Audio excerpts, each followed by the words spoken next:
미국 텍사스의 벌판에 창고처럼 생긴 커다란 상자 건물이 줄지어 서 있습니다. 창문이 거의 없고 출입구도 몇 개 되지 않아요. 그런데 그 앞에 서 있으면 낮게 웅웅거리는 소리가 계속 들렸습니다. 사람이 많아서 나는 소리가 아니었어요. 서버가 돌아가는 소리와 그 서버를 시키는 냉각기가 돌아가는 소리였습니다. 우리는 이런 건물을 데이터 센터라고 부릅니다. 인공지능이 사람의 말을 알아듣고 그림을 그려내는 계산이 전부 이 상자 안에서 일어나요. 문제는 이 상자가 전기를 어마어마하게 먹는다는 겁니다. 작은 도시 하나가 쓰는 전기를 건물 몇 채가 통째로 삼켜버려요. 그래서 미국에서는 요즘 좀 이상한 풍경이 벌어지고 있습니다. 건물은 다 지어 놓았는데 전기를 넣지 못해서 그냥 서 있는 데이터 센터가 나왔습니다. 전력망에 연결해 달라고 신청서를 넣고 여러 해제 순서를 기다리는 곳도 있어요. 데이터 센터가 가장 빽빽하게 몰린 북부 버지니아에서는 그 대기줄이 해 단위로 늘어났다는 이야기가 들렸습니다. 신청서를 넣어놓고 다음 사람 뒤에 그냥 서 있는 셈이었어요. 기다리다 지친 회사들은 결국 다른 길을 찾았습니다. 전력망을 기다리지 말고 우리 부지 안에 발전 설비를 직접 세우자는 겁니다. 업계에서는 이걸 현장 발전이라고 불러요. 남의 전기를 받아 쓰는 대신 내 마당에서 내가 만들어 쓰겠다는 뜻입니다. 그럼 무엇으로 만들까요? 가장 먼저 떠오르는 건 가스터빈입니다. 크고 효율 좋고 오래 검증된 물건이에요. 그런데 여기서 또 벽에 부딪혔습니다. 주문을 넣어도 물건을 받는데 여러 해가 걸린다는 답이 돌아왔어요. 세 개가 동시에 같은 물건을 찾으니 만드는 쪽 줄이 이미 꽉 차버린 겁니다. 담당자가 받아든 견적서에는 값보다 납기칸이 훨씬 무섭게 적혀 있었습니다. 그때 미국의 한 에너지 개발 회사가 조금 뜻밖의 문을 두드렸습니다. 발전기 회사도 아니었고 터빈 회사도 아니었어요. 한국의 조선소였습니다. 정확히는 배에 들어가는 엔진을 만드는 공장이었습니다. 바다에 뜨는 물건에 넣으려고 만든 심장을 땅 위 데이터 센터에 넣어달라고 찾아온 겁니다. 처음 이 소식을 들었을 때 저도 잠깐 멈칫했어요. 배 엔진과 데이터 센터는 머릿속에서 도무지 붙지 않는 두 단어였습니다. 그런데 자료를 며칠 들여다보니 이게 우연히 얻어 걸린 주문이 아니었어요. 오히려 25년 동안 조용히 쌓아온 것이 그제야 값을 받는 자리에 가까웠습니다. 심장은 배 밖에서도 뜁니다. 오늘은 이 문장 하나를 붙들고 이야기를 풀어볼게요. 먼저 배 엔진이라는 물건이 어떤 물건인지부터 감을 잡아야 합니다. 배는 항구를 떠나고 나면 정비소가 없는데 태평양 한가운데서 엔진이 멈추면 견인차를 부를 수도 없고 부품 가게로 뛰어갈 수도 없어요. 그래서 배에 들어가는 엔진은 애초에 설계 목표부터 다릅니다. 최고 성능을 뽑아내는 물건이 아니라 몇 주 동안 쉬지 않고 같은 힘으로 도는 물건이어야 했습니다. 이런 엔진은 실험실에서 좋은 점수를 받았다고 팔리지 않아요. 선주는 성능표를 들여다보는 대신 고장 기록을 뒤지는데 몇 척에 들어갔고 몇 년을 돌았고 그동안 몇 번이나 세웠는지를 하나하나 물어봅니다. 그 기록이 없으면 아무리 값이 싸도 배 위에 올릴 수 없었어요. 바다는 시험을 아주 느리게 대신 아주 혹독하게 보는 시험장이었습니다. 이제 데이터 센터 쪽 사정을 그 위에 겹쳐볼게요. 데이터 센터도 멈추면 안 되는 건물인데 인공지능 학습이 한창 돌아가는 중에 전기가 몇 초만 끊겨도 그동안의 계산이 통째로 날아가기 때문입니다.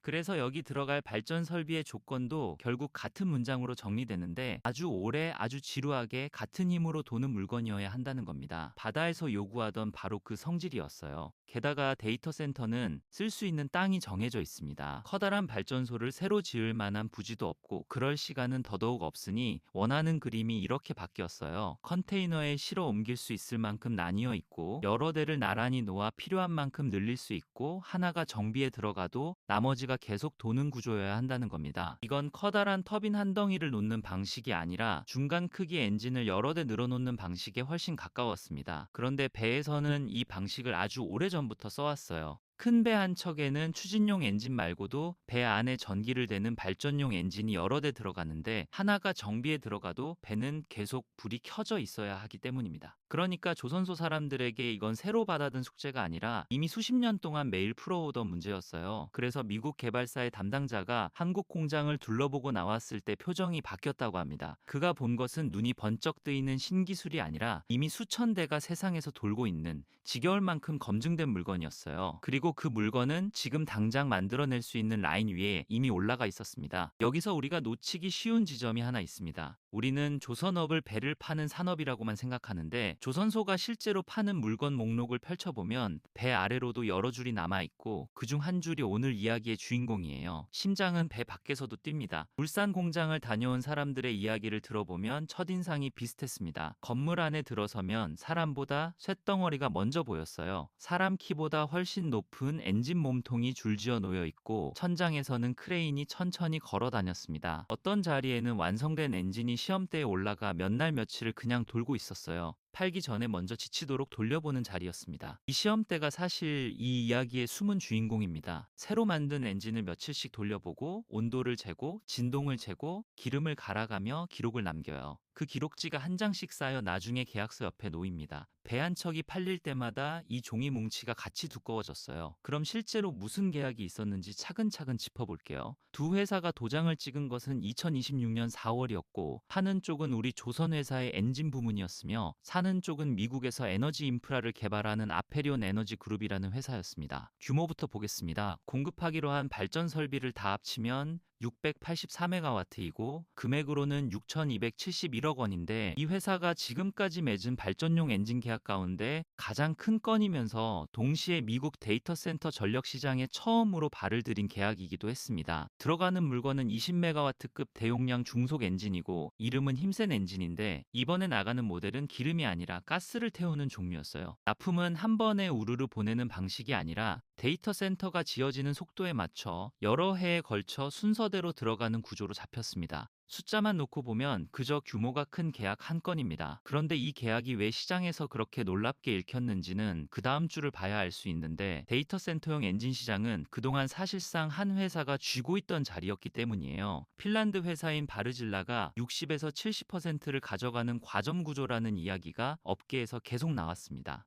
그러니까 문을 열고 들어가려는데 이미 주인이 안쪽에 앉아있던 방이었어요. 심장은 배 밖에서도 뜁니다. 그리고 그 방에 우리 조선소가 들어간 겁니다. 그것도 눈치를 보며 시범 물량 몇 대를 넣어보는 방식이 아니라 자기 역사상 가장 큰 발전용 계약이라는 덩치로 들어갔어요. 회사는 계약서에 도장을 찍자마자 곧바로 뒷일을 준비했는데 울산에 있는 힘센 엔진 공장을 3,500제곱미터 규모로 넓히는 증축 공사에 들어간 것이 그것이었습니다. 공사는 2026년 6월에 시작해 이듬해 봄에 끝나는 일정으로 잡혔어요. 이번 한 건만 팔고 손을 털 생각이었다면 굳이 공장을 넓히지는 않았을 겁니다. 회사 전체 성적표를 같이 놓고 보면 그림이 조금 더 선명해집니다. 이해 초의 매출과 영업이익은 전년 같은 기간보다 나란히 크게 늘었는데 조선업 전체가 좋았던 영향이 물론 컸어요. 다만 증권가에서 이 회사 목표 주가를 올리며 붙인 이유 가운데 하나가 배가 아니라 엔진 쪽이었다는 점은 눈여겨볼 만했습니다. 배 짓는 회사인데 엔진 이야기로 평가가 올라간 셈이니까요. 여기서 잠깐 멈춰볼게요. 왜 하필 이 회사였을까요? 세상에 엔진 만드는 회사는 독일에도 있고 일본에도 있고 핀란드에도 있는데 미국 개발사가 굳이 태평양을 건너온 이유가 값 때문만은 아니었습니다. 그 답은 계약서에 적힌 숫자 한 줄이 아니라 25년 동안 쌓인 기록 뭉치 안에 들어있었어요. 힘센 엔진이라는 이름이 세상에 처음 나온 것은 2000년 여름이었는데 우리 손으로 설계한 4행정 중형 엔진이라는 발표였고 그 발표에 이르기까지 연구에만 10년 가까운 시간이 들어갔습니다. 그리고 이듬해 첫 호기가 공장 문을 나섰어요. 그 전까지 이 회사가 만들던 중형 엔진은 전부 남의 도면으로 만드는 물건이었습니다. 해외 회사에서 설계를 빌려오고 만들 때마다 사용료를 얹어 보내는 방식이었으니 잘 팔릴수록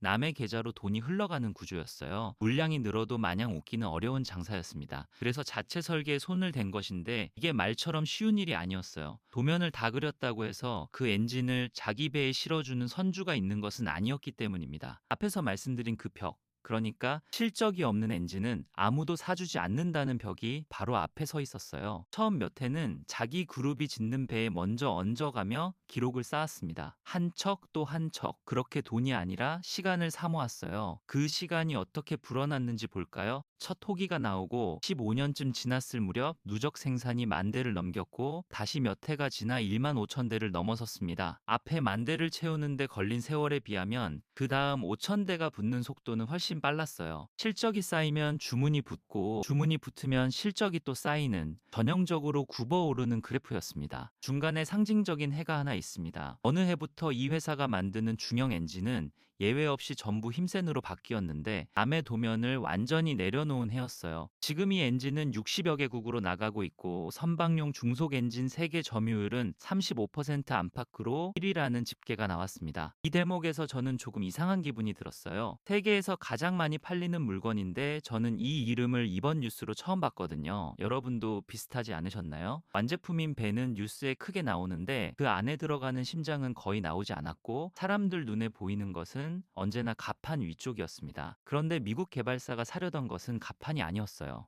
그들이 산 것은 이 엔진이 세상 어딘가에서 이미 수없이 돌고 있다는 사실이었고, 다시 말해 새 기술이 아니라 남이 대신 겪어준 고장 이력을 산 겁니다. 급한 사람일수록 새 것보다 검증된 것을 찾는데 지금 미국 전력 시장이 딱 그런 상태였습니다. 심장은 배 밖에서도 뜁니다. 그런데 그 심장이 밖으로 나오기까지는 바다 위에서 아주 지루하고 긴 시간을 먼저 견뎠어야 했어요. 이 회사가 왜 20메가와트급이라는 크기를 들고 나왔는지도 잠깐 볼만합니다. 데이터 센터 한 곳이 필요로 하는 전기는 보통 수십에서 수백 메가와트 사이인데 여기에 아주 커다란 발전기 한 덩이를 놓으면 그 하나가 멈추는 순간 건물 전체가 어두워지고, 반대로 너무 작은 물건을 수십 개 늘어놓으면 관리할 것이 감당 못하게 많아져요. 그래서 이번에 잡힌 그림이 중간 크기 여러 대를 나란히 놓는 방식이었습니다. 정작 중요한 것은 한 대의 크기가 아니라 몇 대로 나눌 수 있느냐였어요. 한 기가 정비에 들어가도 나머지가 계속 돌아가니 건물은 어두워지지 않는데, 이건 배에서 발전용 엔진을 여러 기로 나눠 싣던 오래된 습관이 그대로 땅 위로 옮겨온 모양이었어요. 이제 방향을 돌려서 왜 하필 지금 이 문이 열렸는지를 봐야 합니다. 좋은 물건을 오래 만들었다고 해서 새 시장이 저절로 생기지는 않는데 이번에 문을 연 것은 만드는 쪽이 아니라 사는 쪽 사정이었기 때문입니다. 미국 전력 시장의 상황을 한 문장으로 줄이면 수요는 갑자기 뛰었는데 공급은 예전 속도 그대로였다는 말이 됩니다. 인공지능 때문에 데이터 센터 계획이 우르르 쏟아졌지만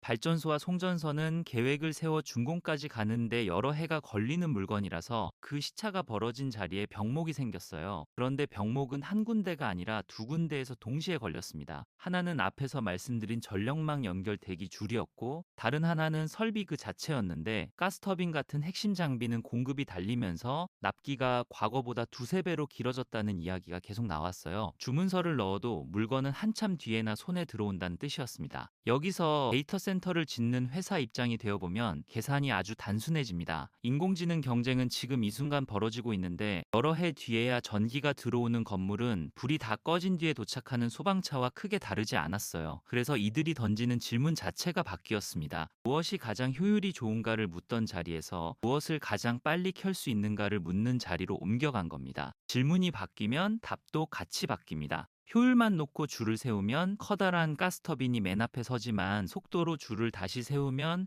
순서가 흔들리면서 이미 대량 생산 라인이 돌고 있고 여러 대로 나눠 실어보낼 수 있고 부지 안에 바로 놓을 수 있는 물건이 앞으로 걸어 나옵니다. 중속 엔진이 갑자기 매력적으로 보이기 시작한 지점이 바로 여기였어요. 업계에서 빠른 납기가 관건이라는 말이 반복해서 나온 것도 같은 맥락이었습니다. 연료전지나 태양광처럼 비교적 빨리 켤 수 있는 방식이 함께 주목받은 것도 결국 같은 이유였는데, 지금 미국 전력 시장에서 가장 비싼 물건은 발전 설비가 아니라 시간이었기 때문입니다. 그리고 시간은 돈을 아무리 쌓아도 급하게 살 수 없는 물건이에요. 공장을 새로 짓겠다고 마음을 먹어도 라인을 세우고 사람을 가르치고 첫 물건이 신뢰를 얻기까지 또 여러 해가 필요한데, 한국조선소가 이 자리에 설 수 있었던 이유는 그 여러 해를 이미 지난 세기 말부터 흘려보내 두었기 때문이었습니다. 그때는 그 시간이 훗날 돈이 될 줄 아무도 몰랐을 거예요. 저는 이 대목이 오늘 이야기에서 가장 오래 마음에 남았습니다. 어떤 준비는 준비하던 당시에는 아무런 의미가 없어 보이다가 세상이 던지는 질문이 바뀌는 순간 준비해둔 사람만 손에 답을 들고 있는 상황이 만들어져요. 심장은 배 밖에서도 뜁니다. 여기서 자체 설계라는 말이 왜 그렇게 중요한지 한 번 더 짚고 가야겠습니다. 이건 자존심 문제가 아니라 계약서 문제거든요. 남의 도면으로 만드는 물건에는 조건이 붙습니다. 만들 때마다 사용료를 내는 건 기본이고, 어느 지역에 팔 수 있는지, 어느 용도로 쓸 수 있는지까지 도면 주인이 정하는 경우가 많아요. AS라고 빌려준 설계를 마음대로 발전소에 넣어 팔기는 어렵습니다. 새 시장이 열려도 눈앞에서 허락을 받아야 하는 처지였어요. 자체 설계를 가지고 있으면 그 문이 그냥 열립니다. 용도를 바꾸는 것도, 출력을 키우는 것도, 연료를 가스로 바꾸는 것도 내가 결정하면 돼요. 이번에 데이터 센터로 들어가는 모델이 가스를 태우는 종류였다는 점을 다시 떠올려 보세요. 배에 쓰던 물건을 그대로 실어보낸 게 아니라 육상 발전에 맞게 손을 본 물건이었습니다. 도면이 내 것이 아니었다면 손을 대는 것부터 협상이었을 거예요. 값에서도 차이가 납니다. 사용료가 빠지면 그만큼 여유가 생겨요. 국내에서 중속 엔진 지식재산권을 가진 곳이 사실상 이 회사뿐이라는 점이 가격 경쟁력의 근거로 언급되는 것도 그래서였습니다. 같은 물건을 만들어도 원가표에 한 줄이 통째로 비어있는 셈이니까요. 그런데 저는 여기서 조금 다른 것도 보였습니다. 자체 설계를 가지면 고장이 났을 때 도망칠 데가 없어요. 남의 도면이면 설계 탓을 할 수 있지만 내 도면이면 내 탓입니다. 그래서 자체 설계를 가진 회사는 정비 조직을 두껍게 들고 가야 해요. 전 세계에 나가 있는 엔진이 멈추면 사람이 날아가야 하니까요. 지식재산권은 권리이면서 동시에 아주 무거운 의무였습니다. 무거운 의무를 20년 넘게 지고 왔다는 사실이 이번 계약에서는 오히려 자격증처럼 쓰였습니다. 미국 개발사가 물어본 것도 결국 그거였을 거예요. 물건이 멈추면 누가 옵니까? 그 질문에 세계 60여 개국의 정비 이력으로 답할 수 있는 회사는 많지 않습니다. 그러니까 이번에 팔린 건 엔진 몇 대가 아니었어요. 도면과 이력과 정비망을 통째로 묶은 한 벌이었습니다. 그리고 그 한 벌을 만드는 데 걸린 시간이 지금 급한 사람들이 도저히 살 수 없는 바로 그 시간이었습니다. 한 가지 더 짚고 싶은 게 있어요. 이런 자리는 보통 조용히 열렸다가 조용히 닫힙니다. 급한 사람들이 물건을 다 확보하고 나면 값도 내려가고 협상력도 사는 쪽으로 돌아가요. 그래서 지금 벌어지는 일은 영원한 우위가 아니라 열려있는 창에 가깝습니다. 창이 열려있는 동안 무엇을 하느냐가 다음 10년을 가릅니다. 값만 받고 끝낼 수도 있고 현지 정비망을 깔아두어 다음 주문이 자연히 돌아오게 만들 수도 있어요. 공장을 넓히는 결정이 나온 걸 보면 회사는 뒤쪽을 택한 것으로 보였습니다. 물론 그 판단이 맞았는지는 몇 해 뒤에야 채점됩니다. 여기까지 들으면 이제 다 된 것처럼 들릴 수 있어서 반대쪽도 같이 놓아야 합니다. 저는 좋은 소식만 모아놓은 이야기를 별로 좋아하지 않는데 그렇게 만들면 듣는 기분은 좋아지지만 판단에는 오히려 방해가 되기 때문이에요. 심장은 배 밖에서도 뜁니다. 다만 그 심장에도 아직 붙어있는 조건들이 있습니다. 첫째로 회사가 만드는 엔진이 전부 자체 설계인 것은 아닙니다.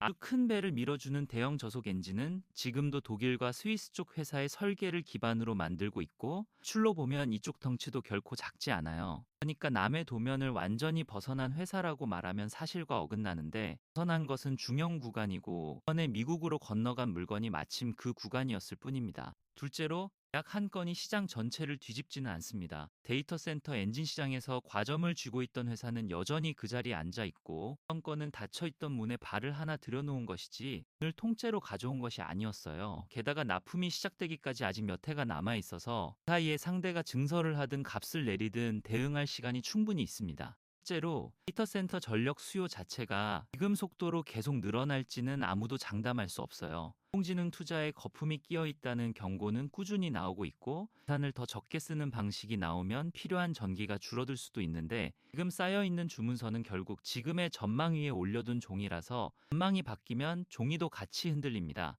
실제로 국내 경쟁도 조용하지 않습니다. 다른 엔진 회사들도 같은 방향을 보고 움직이고 있어서 한 회사의 연간 수주가 반년 만에 지난해 7을 넘어섰다는 소식까지 들렸는데 이건 우리 산업 전체가 좋아진다는 뜻이라 나쁜 소식은 아니에요. 다만 한 회사가 이 자리를 통째로 독차지한다는 그림은 아니라는 뜻이기도 합니다. 다섯째는 조금 결이 다른 이야기입니다. 산업은 원래 오르내림이 아주 심한 산업이라 배에 주문이 몰릴 때 공장을 키웠다가 주문이 끊기면 그 설비가 그대로 짐이 되는 일을 여러 번 겪었어요. 지금 넓히고 있는 라인이 발전용 수요가 식은 뒤에 어떤 얼굴이 될지는 아직 아무도 모르는데 이 회사가 못해서 생기는 위험이 아니라 산업에 원래부터 붙어있는 위험입니다. 가사정도 한 겹 더 얹혀 있습니다. 한국 조선업과 미국의 관계는 요즘 여러 갈래로 얽혀 있는데 미국은 자기 나라 조선소를 다시 세우고 싶어하고 한국 회사들은 그 자리에 손을 보태는 쪽으로 움직이면서 현지 건설사와 손잡고 미국 안에 배 만드는 시설을 함께 준비한다는 이야기까지 나왔어요. 근데 여기에는 아주 오래된 벽이 서 있습니다. 미국은 군함처럼 민감한 물건을 해외에서 짓는 것을 법으로 까다롭게 막아두었고 정치권에서도 이 문턱을 낮추자는 쪽과 절대 안 된다는 쪽이 팽팽하게 맞서 있어요. 그래서 한국 조선업이 미국 시장에서 할 수 있는 일과 할 수 없는 일 사이에는 아주 선명한 선이 하나 그어져 있습니다. 재밌는 것은 이번 엔진 계약이 그 선을 슬쩍 비껴갔다는 점이에요. 남도 아니고 배도 아니라 땅 위에 놓이는 발전 설비였으니 규제의 눈으로 보면 아예 다른 서랍에 들어가는 물건이었습니다. 를 대신 지어줄 수 없으니 배의 심장만 따로 떼어보낸 셈이었어요. 저는 이걸 대단한 전략이라고 부르고 싶진 않습니다. 그렇게 부르는 순간 이야기가 실제보다 훨씬 커져버리기 때문인데, 다만 결과만 놓고 보면 문이 좁을 때 펜한 창을 찾아 나간 모양이 되었고, 그 창이 열려 있었던 건 이 회사가 오래전에 도면을 자기 것으로 만들어 두었기 때문이었어요. 또 하나 조심해서 읽어야 할 것이 있습니다. 지금 여기저기서 나오는 숫자들은 대부분 계약 금액인데, 계약 금액과 실제로 손에 남는 이익은 전혀 다른 이야기라서 자재 값이 오르거나 기가 밀리면 그 차이는 고스란히 만드는 쪽이 떠안게 됩니다. 여러 해에 걸쳐 나눠 들어가는 계약일수록 그 위험은 더 길게 깔려 있으니 계약 발표를 이익 발표처럼 읽지 않는 습관이 필요해요. 처음에도 제가 이 이야기를 오늘 꺼낸 이유는 따로 있습니다. 이 계약이 얼마짜리냐보다 어떤 종류의 자산이 팔렸는지가 훨씬 중요하다고 봤기 때문인데, 이번에 팔린 것은 값싼 노동도 아니고 반짝이는 신기술도 아니라 오래 버틴 기록이었고, 그런 기록은 남이 흉내 내려면 똑같이 오랜 시간이 걸립니다. 시장은 배 밖에서도 뜁니다. 근데 그 심장이 밖에서도 뛸 수 있다는 것을 증명하는 데는 안에서 묵묵히 뛴 25년이 먼저 놓여 있었어요. 그리고 이건 조심스럽게 덧붙이는 말인데, 전용 엔진이 늘 환영받는 물건은 아닙니다. 가스를 태우는 설비인이 탄소를 내놓아요. 데이터 센터를 짓는 회사들은 대부분 깨끗한 전기를 쓰겠다고 약속해둔 곳들입니다. 그래서 이런 설비는 급한 불을 끄는 임시 수단으로 쓰이다가 전자력이나 재생에너지가 붙는 순간 뒤로 밀릴 수 있어요. 지역 주민의 반대도 변수입니다. 콩과 배기가 나오는 설비가 할 옆에 서는 걸 좋아할 사람은 많지 않아요. 미국 여러 주에서 데이터 센터 자체를 두고 실랑이가 벌어지고 있다는 소식도 들렸습니다. 수리 준비돼도 허가가 늦으면 납품은 밀려요. 정리를 해보겠습니다. 우리가 따라온 길은 결국 한 가지 질문으로 모이는데, 어떤 물건이 갑자기 비싸지는 순간은 대체 언제일까요? 보통은 그 물건이 좋아져서라고 생각하지만 오늘 이야기에서는 물건이 그대로였습니다. 힘센 엔진은 지난해에도 있었고 10년 전에도 있었는데, 바뀐 것은 세상이 던지는 질문이었어요. 가장 효율이 좋은 게 무엇이냐고 묻던 시장이 지금 당장 켤 수 있는 게 무엇이냐고 묻기 시작했고, 질문이 바뀌자 서랍 안에 들어있던 물건이 갑자기 앞줄로 걸어 나온 겁니다. 그러면 우리는 이런 순간을 미리 알아볼 수 있을까요? 저는 완전히는 어렵다고 보지만 힌트는 있다고 생각하는데, 세상이 급해질 때 값이 뛰는 것은 대체로 새 것이 아니라 이미 검증된 것이기 때문입니다. 급한 사람에게는 실험할 여유가 없으니까요. 그럼 지금 우리 주변에서 조용히 검증을 쌓고 있는 물건은 무엇일까요? 여러분 머릿속에 떠오르는 이름이 하나라도 있으신가요? 다음으로 남는 질문은 이겁니다. 우리는 산업을 셀 때 완제품만 세고 있지는 않나요? 몇 척 팔렸는지는 뉴스에 크게 나오는데, 그 배 안에서 도는 심장이 세계에서 몇 대째인지는 좀처럼 나오지 않았고, 자동차도 그랬고 휴대전화도 그랬습니다. 무대 위에 선 이름은 다들 외우면서 무대 아래를 받치는 이름 칸은 왜 늘 비어 있을까요? 터지는 질문은 조금 불편하실 수도 있어요. 이 회사가 팔 수 있었던 것은 15년 전에 사용료를 아끼겠다며 시작한 고생 덕분이었는데, 그때 그 결정을 내린 사람들은 오늘의 데이터 센터를 결코 상상하지 못했을 겁니다. 그렇다면 성과가 나오기까지 25년이 걸리는 결정을 지금 우리 사회는 얼마나 견뎌줄 수 있을까요? 10년 안에 숫자가 안 나오면 숫자는 말이 먼저 나오지는 않나요? 끝으로 오늘 좋은 소식만 담지 않으려고 반대쪽도 함께 놓아두었습니다. 성 엔진은 여전히 남의 도면 위에 서 있고, 시장의 주인은 아직 자기 자리를 지키고 있으며, 납품은 몇 해 뒤에야 시작되는데 이 해 주를 함께 기억해 주시면 좋겠어요. 의논하는 마음과 판단하는 눈은 따로 두는 편이 낫지 않을까요? 한 가지 더 여쭙고 싶은 게 있어요. 여러분은 어떤 회사를 볼 때 무엇을 먼저 확인하시나요? 저는 예전에 매출과 이익만 봤습니다. 그런데 요즘은 그 회사가 남의 허락 없이 결정할 수 있는 범위가 어디까지인지를 먼저 봐요.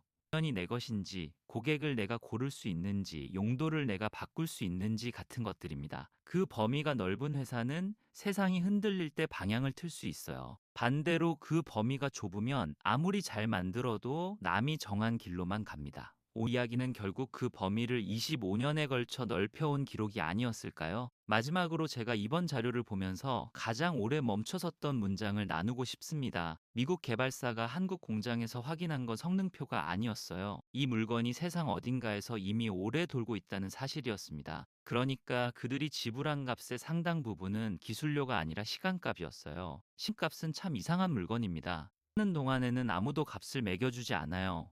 왜 저 회사는 남들 다 하는 방식을 두고 힘든 길을 가느냐는 소리를 듣습니다. 그러다 어느 날 세상이 급해지면 그동안 쌓인 시간에만 붙는 값이 갑자기 생겨요. 그 값은 돈으로 앞당겨 살 수가 없습니다. 이래도 그렇게 조용히 쌓이고 있는 게 있지 않나요? 이 이야기가 어느 회사 하나를 칭찬하려는 이야기로 이지 않기를 바랍니다. 이 회사가 잘한 것도 사실이지만 자리는 미국의 전력 사정이 만들어준 자리이기도 해요. 준비가 겹친 지점이었습니다. 운이 왔을 때 받아낼 손이 없었다면 그 운은 그냥 지나갔을 거예요. 배울 게 있다면 손을 만드는 쪽이라고 생각합니다. 그래서 오늘의 문장을 한번 놓아둘게요. 문장은 배 밖에서도 뜁니다. 바다에서 뛰라고 만든 물건이 심하게 데이터 센터에서도 뛰게 된 건 시술 때문이 아니었어요. 어디서든 멈추지 않는다는 걸 25년 동안 증명해 두었기 때문이었습니다. 다음에 조선업 소식을 보시게 되면 배 사진 말고 그 아래 문단을 한번 봐주세요. 거기 엔진이라는 단어가 있는지 그 엔진이 누구 도면인지가 적혀 있는지를요. 그 한 줄이 그 산업이 얼마나 깊은지를 알려주는 경우가 많았습니다. 여러분은 오늘 어떤 이름을 새로 얻어 가셨나요? 긴 이야기 끝까지 들어주셔서 고맙습니다. 다음 이야기에서 또 뵐게요.